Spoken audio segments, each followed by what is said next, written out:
magpahayag, Panginoon. Ikaw lamang ang marinig namin, Panginoon. Patuloy mong ituro sa amin ang nais mo, Ama. Buksan mo po ang aming puso, ang aming isip. Itanim mo po, Panginoon, sa matabang lupa ng aming puso ang iyong salita, Panginoon. Tulungan mo kami ito'y mapagbunga at mapalago, Panginoon, sa pamamagitan, Panginoon, ng pananampalataya, Panginoon, na itatanim mo sa aming puso, sa aming isip. Hallelujah, Lord. Dalangin po namin ang pangunguna mo, Panginoon, sa aming buhay, Panginoon. Lord, salamat po ng maraming marami, Ama. Dalangin din namin, Panginoon, sa buhay ng mga kapatid na hindi pa namin kasama. Dalangin namin, Lord, ang pagtawag mo sa kanila, Panginoon, upang hindi ma-miss, Panginoon, ang iyong mga salita. Hallelujah, Lord, inaangkin namin, Panginoon, ang katagumpayan ng gawaing ito, Ama, na para sa iyo, Panginoon. Dalangin namin, Ama, na patuloy kang maparangalan sa buhay ng bawat isa, aming Panginoong Hesus. At aming winawasak ang lahat ng banta ng kaaway in the name of Jesus. Hallelujah. Hallelujah, Lord Jesus.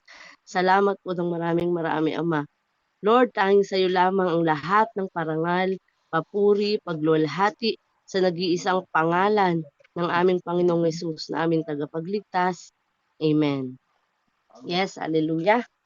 Purihin ng Panginoon. Ayan, ako din po ay magpapasalamat sa malaking privilege na tayo po ay magamit sa ubasan ng ating Panginoon. Yan, at ako po ay nagpapasalamat sa buhay ng ating kapatid. Sabi nga, if willing, ay subukan natin na wag tayong mag-excuse. Ito po ay kita ng Lord ang ating puso. Bagamat pagtawag po niya kanina, tayo po ay nasa palengke. Salamat sa Lord. May dumating po na makakatuwang ko para magbantay ng paninda. Kaya maghapon po ako doon. At sa atin pong mga pastora, kung meron po tayong pastor, mga kapatid, mga magulang namin espiritual, ayan, ako po ay dumudulog sa inyo at humihingi din po ng patnubay at gabay na sa aking pag-aaral, kung sakali man po na merong sa tingin nyo ay hindi naaayon, ako po ay lubos na tumatanggap na patuloy nyo po akong ituwid, patuloy nyo po akong itama. Ayan, salamat po. Sige po, tayo po ay dumako, bagamat ito po ay mababaw, yung aking pag-aaral, bagamat naniniwala po ako na palaging may press na revelation ng ating Panginoon sa buhay ng bawat isa sa atin. At ito po ang ating pong title ay We Need to Know. Praise God. Alam ko po nagtataka po ang bawat isa bakit we need to know. Ako man po sa sarili ko, hindi ko po ito agad inilagay yung we need to know. Sabi ko parang hindi ito. Hanggang sa natapos po ako mag-aral, hanggang sa nakarating na po ako sa bahay, ito po talaga yung laman ng aking puso. Ang ating pong scripture ay matatagpuan po natin sa Matthew chapter 9 verse 32 to 34. Atin pong basahin sa wikang Tagalog. Ito po ay nasa Magandang Balita Biblia. Ang ating babasahin nasa MBB. Amen. Praise God. Ang sabi po dito, nang paalis na sila, dinala kay Jesus ang isang piping sinasapian ng demonyo. Pinalayas ni Jesus ang demonyo at nakapagsalita agad ang pipi. Praise God. Namangha ang mga tao at nasabi nila, kailanman ay wala pang nakitang katulad nito sa Israel. Subalit sinabi naman ng mga Pariseyo, nakapagpapalaya siya ng mga demonyo sa pamamagitan ng kapangyarihan ng pinuno ng mga demonyo. Amen. Ayan, purihin ang salita ng Lord. Napakasarap po. Alam ko po na tayong lahat ay may kanya-kanyang revelation. Amen. Bagamat maiksi lang po ito, alam ko po ito ay hahaba sa pamamagitan ng sharing ng bawat isa. Meron lamang po tayong 2 puntos at isang question. At ito po yung ating Matthew chapter 9:32. Ito po yung ating verse 32 na nang paalis na sila, dinala kay Jesus ang isang piping sinasapian ng demonyo. Ang nakita ko po dito, yung kung paano nagpapagaling ang ating Panginoon sa pisikal, sa mental, sa spiritual. Hindi lang po dun, financial, halos lahat ng kasakitan. Amen. Kayang gawin ng Lord. And maraming verse sa Bible na mababasa po natin na hindi na po natin ilalagay dahil sobrang dami po ng promise ng ating Panginoon. Ano po kung paano siyang nakakapagpagaling, yung mga miracle niya, ano po yung mga milagrong ginagawa ng Lord. So ang nakita ko po dito, ano po, is yung kung paano nagpapagaling ang Lord. Kasi sabi nga, nang paalis na sila, dinala kay Jesus ang isang piping sinasapian ng demonyo. Dinala po nila dahil naniniwala sila, nananalig at nananampalataya sila na kayang-kayang gawin at pagalingin ng ating Panginoon itong pipi at sinasaniban ng demonyo. Amen. Kung mababasa po natin, napakarami na halos, sabi nga, sikat si Jesus noon dahil ang dami niyang napapagaling. Amen. Sa kapanahunan ng ating Panginoon nung nandito pa siya sa lupa, siya po ay talagang pinupuntahan. Ano po, pinupuntahan ng mga tao, lalo na yung may mga karamdaman, yung kanilang mga kamag-anak, even yung walang kasamahan, sila lang. Di po ba sumisigaw sila ng Panginoon, anak ni David, di ba po may mga ganun tayong mababasa na humihingi sila ng kagalingan kahit wala silang kasama na naghahatid sa kanila, di ba po? Yung milagro ng Lord. So dito po sa unang verse, ang nakita po natin yung pagpapagaling ng Panginoon. Kasi kung makikita natin yung pipi, ito po ay physical na karamdaman. Ano po, physical na karamdaman. Yung pagpapalayas ng demonyo, amen. Kung titingnan natin, parang sa inner na po ito, hindi na siya basta-basta physical kasi may spiritual ano na po dito battle na po dito sinasaniban ng demonyo, di ba po? Kaya hindi lang siya sa physical nagpapagaling. Amen. Maging sa spiritual, sa mental. Amen. Higit na kagalingan nga po, 'di ba, yung mga makasalanan pinagaling. Nilinis ang kasalanan. Amen. So kasama po ito sa pagpapagaling ng Lord, hindi lang physical yung pinapagaling niya, hindi lang mental yung pinapagaling niya. Pinapagaling niya, amen, yung kaluluwa. Nililinis niya, 'di ba po? Nakakakilala sa kanya, nagkakaroon ng totoong kaligtasan, totoong kagalingan. Amen? Yan, so ito po ay maiksi lang mga mahal ko. Sa Matthew chapter 9 verse 33, pinalayas ni Jesus ang demonyo at nakapagsalita agad ang pipi na mangha ang mga tao at nasabi nila, kailanman ay wala pang nakitang katulad nito sa Israel. Amen? Ang nakita ko po dito sa ating pangalawang verse, ano po sa 33, is yung nire-reveal dito na si Jesus ay 100% na tao, 100% na siya po ay Diyos. Amen? Kung babasahin po natin ng ulit-ulit, sabi nga po dito, pinalayas ni Jesus ang demonyo at nakapagsalita agad ang pipi na mangha ang mga tao at nasabi nila, kailanman ay wala pang nakitang katulad nito sa Israel. Amen. Dahil wala nga pong, kumbaga, nung kapanahunan ni Jesus, walang taong ganun Amen. Na kamangha-mangha yung mga nagagawa, na kagaya ng nagagawa ng ating Panginoon. Ano po, tanging siya lang ang makagagawa. Ay dito po ang nakikita ko yung 100%. Dahil literal katulad ng mga tao, kasama niya tawag dun yung sa Tagalog parang salamuha. Ano po, gano'n.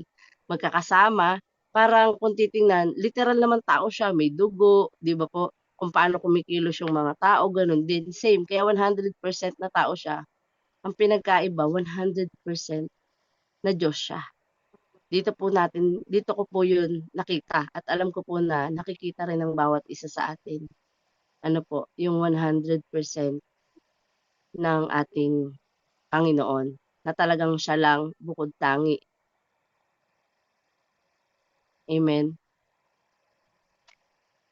Yan, at ito po yung atin. Dito po medyo ako dito natagalan kasi ito po yung talagang nasa puso ko, nasa isip ko na ano ang isasagot ko dito.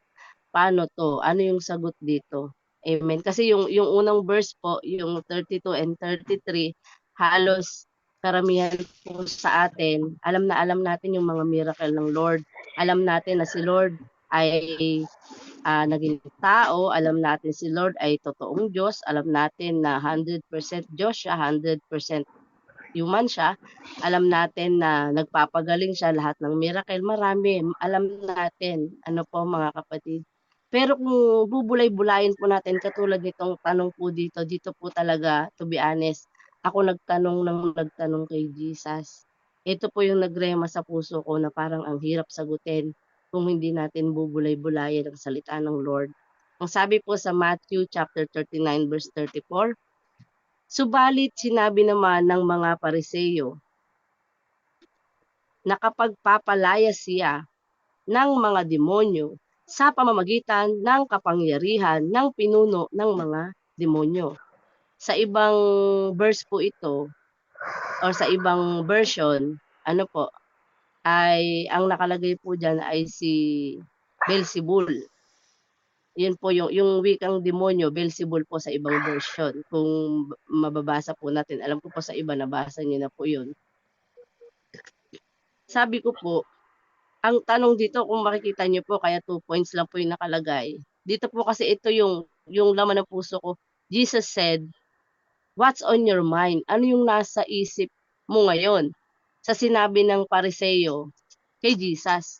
Kasi sabi ng Pariseo kay Jesus, nagpapalaya siya ng demonyo sa pamamagitan ng kapangyarihan ng demonyo. Amen?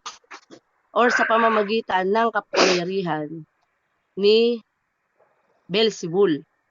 No, ay na ang ibig sabihin po nung Beelzebul na yon ay may dalawang kahulugan po yon, mga mahal kong kapatid.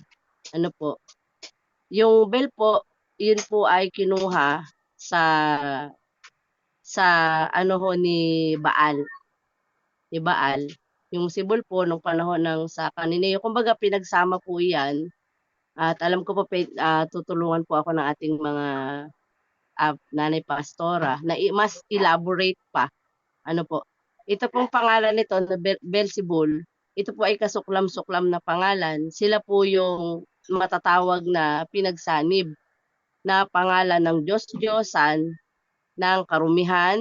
Ano po, mga kasuklam-suklam dahil Diyos-Diyosan nga po sila.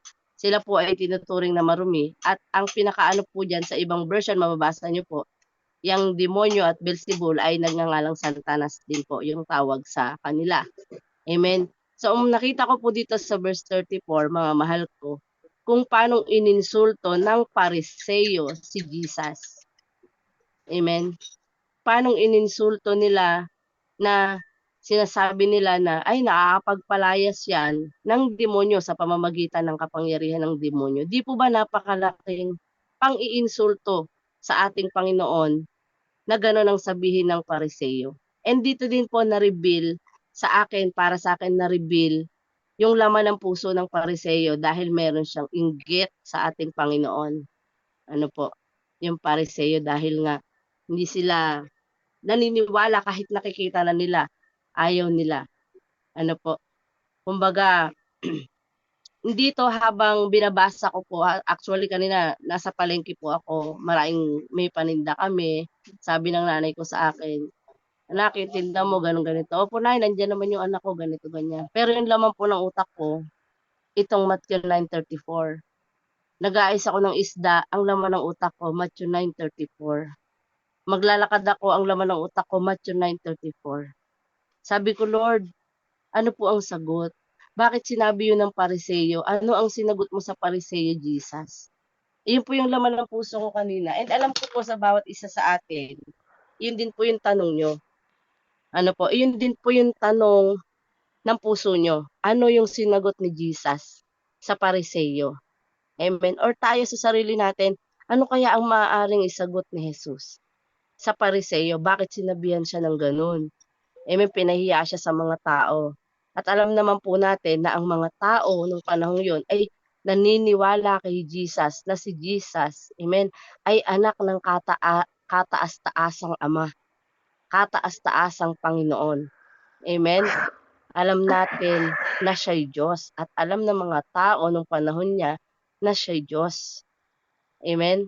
Bagamat pinipilit ng Pariseo na ang ating Panginoon, ang kanyang kapangyarihan ay nagmula kay Satanas o kay Beelzebul sa ibang version. Ano po, puwede po natin yang ano, mabasa. Sino po puwede magbasa mga mahal ko? Ano nga po sa Marco 3:22. Puwede po? Anong verse, ate? Ano po, Marcos chapter 3 verse 22. Ayan, sorry po, Marcos chapter glory to 3 God, nakagawa verse tayo ng 22. slide. Wala po kasi Ayan, akong purihin ng ano, Panginoon. Sige po. Marcos chapter 3 verse 22.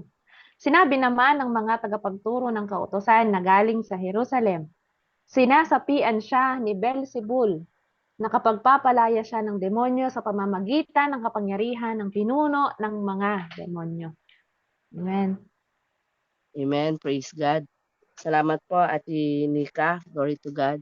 Ayun, kung mapapansin po natin, sa ibang version, sinasabihan pa sila ng Pariseo, sinasabihan ng Pariseo si Jesus na sinasaniban siya ng demonyo, sinasaniban siya ni Beelzebul, na ang kanyang kapangyarihan na ginagamit ay nagmula sa demonyo.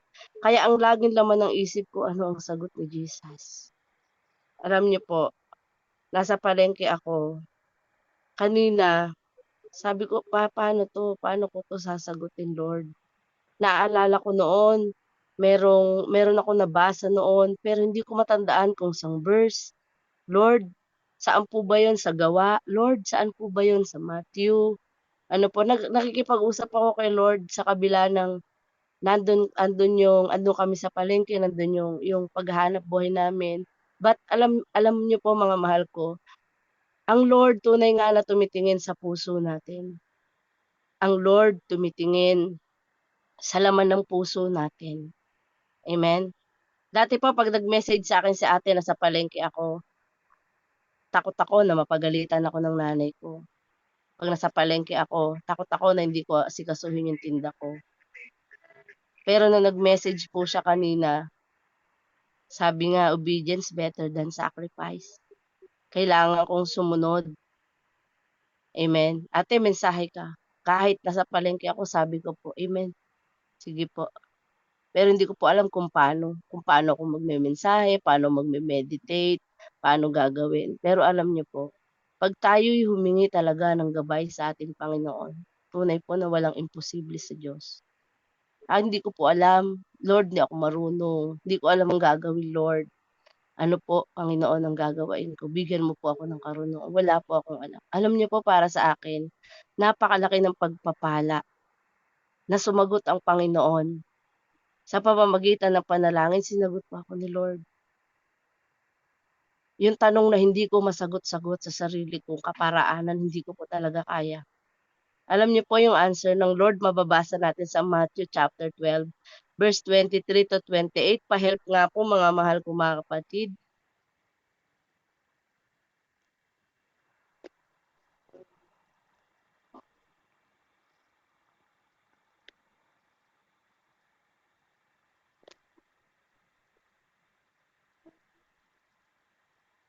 Yan, pwede pong pabasa. Anong Bible verse po, ate? Amen po. Matthew Matthew 12:23 po hanggang 28.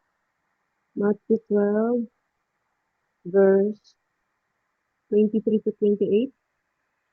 Amen po.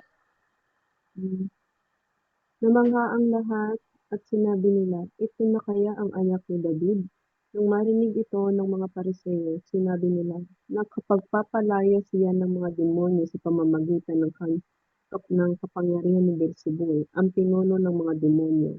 Subalit alam ni Jesus ang kanilang iniisip, kaya't sinabi niya, ang bawat kahariang naglalaban-laban ang mga mamamayan ay babagsak, at alinmang bayan o sambayanang sila ang naglalaban-laban ay mawawasak. Kaya't kung si Satanas ang nagpapalayas kay Satanas, kinakalaban niya ang kanyang sarili. Kung gayon, paano pa niya mapapanatili ang kanyang kaharian? Kung ako'y nagpapalayas sa mga demonyo sa kapangyarihan ni Beelzebul, sa kaninong kapangyarihan naman nagpapalayas ng demonyo ang inyong mga tagasunod?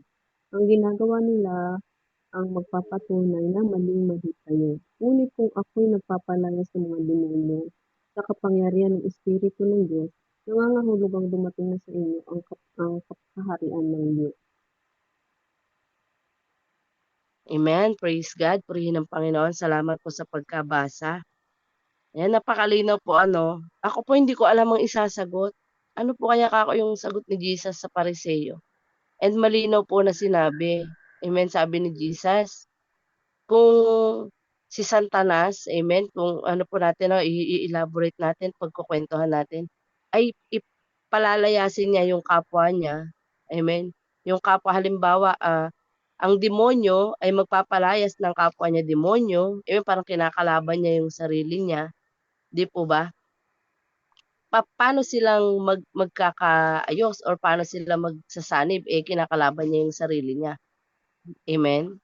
So kung babasahin po natin ng paulit-ulit, ito po yung sagot sa tanong na hindi ko masagot-sagot sa pamamagitan ng sarili ko. Ano yung sagot?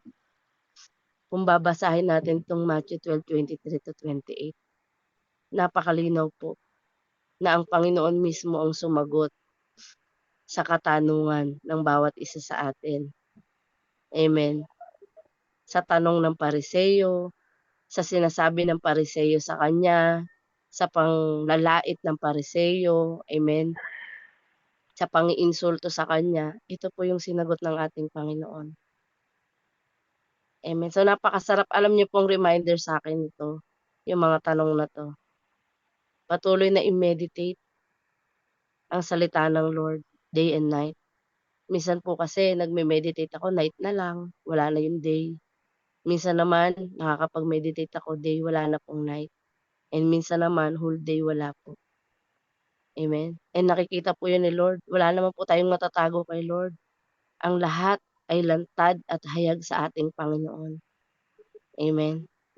So napakasarap po na na alam niyo po habang habang nagsasaliksik, naririnig natin yung boses ng Panginoon na tinuturo sa atin na hindi mo 'yan masasagot 'pag hindi ka magbabasa.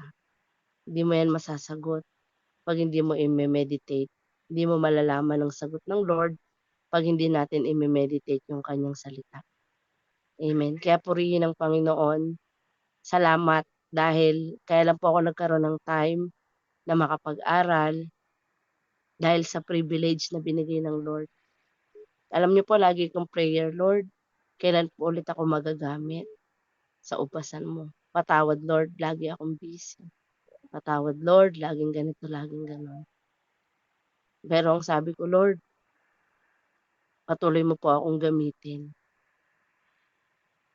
And dumating yung time na puwede na akong gamitin pero busy na naman, busy pa rin. Kaya salamat, salamat sa mga natutunan ko nung mga panahon na na yun madalas pa akong uma-attend online, bagamat di niyo ako, gaanong nakakasama. Meron po kami ditong ano yung sa live, pero hindi po siya daily, meron lang pong, Huwebes, Sabado, Linggo, may mga pataan na araw na talagang minsan siguro, ang tao kasi mahilig magmalinis, ano, inaamin ko po yung sarili ko minsan na sabi ko na lang na busy pa, may ginagawa pa, may ganito, may gano'n, kumbaga may excuses. And 'pag tayo hindi nag-excuse sa Lord, binibigay ni Lord yung kagalakan, amen. Kaya sabi ko parang napakasimple pero napakasarap, parang napakababaw pero parang napaka-sweet, parang napaka-unique. Sobrang special para sa akin yung araw na 'to na na magamit sa ubasan ng Lord. Isang privilege na hindi mababayaran. Kaya thank you Jesus, salamat sa buhay mo Ate Beb na patuloy kang ginagamit ng Lord. Ayan at patuloy po ng konklusyon natin no, mga mahal ko, para po sa akin, no, yung meditate, meditate. Kasi yung last sabi nga po, yung question, 'di po ba? Question ng Lord na, "What's on your mind?" Sabi ng Lord, "Ano yung nasa isip mo?"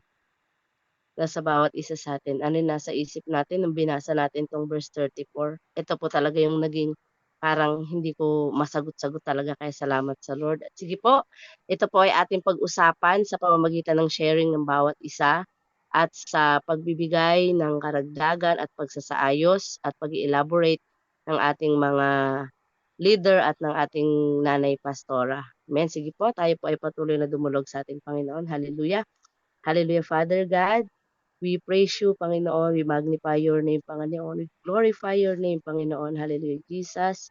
Patuloy po kami nagpupuri, nagpapasalamat, Panginoon, sa napakagandang mensahe, Panginoon, na ipinagkaloob mo sa bawat isa sa amin. Salamat, Lord, sa mga paalala mo, Panginoon. Salamat, Lord, sa pagsama mo sa bawat isa sa amin. Lord, patuloy nga po, Ama, na dalangin ko po na patuloy mong itanim sa aming puso ang lahat ng nais mo, Ama. Dalangin ko nga po, Panginoon, na patuloy mong patnubayan ang bawat isa, Panginoon, sa aming pag-aaral, sa aming pagsasaliksik, Panginoon. Huwag mong hayaan, Panginoon, na maagaw ng kaaway ang lahat ng aming pag-uusapan, pagbubulay-bulayan, Panginoon. Manatili, Panginoon, ang iyong presensya sa buhay ng bawat isa, Panginoon. Salamat po, Ama. We give you all the glory and praises. In Jesus' mighty name, we pray. Amen and amen. Amen po. Salamat.